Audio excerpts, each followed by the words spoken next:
অবশেষে ডাক্তার মাহির মিনাকে হারটি পরিয়ে ফেলল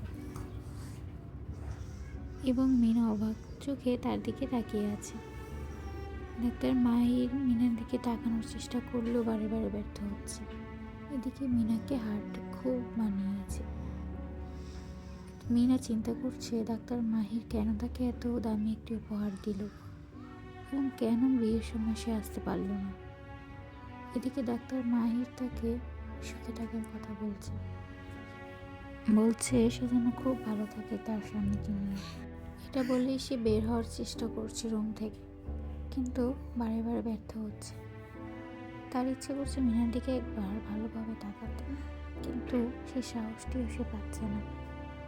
এভাবে সে বারে বারে চেষ্টা করার পরও ব্যর্থ হচ্ছে। ওদিকে মিনা মনে মনে অনেক কিছুই চিন্তা করছে।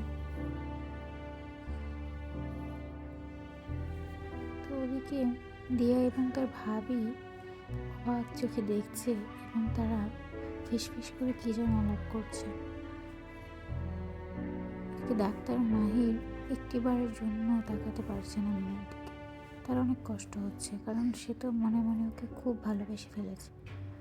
অবশেষে সে চলেই গেল। এদিকে মিনার কেন যেন খুব খারাপ লাগতে লাগলো। তার ভিতরে একটি কষ্ট অনুভব করলো ডাক্তার মাহিরের জন্য।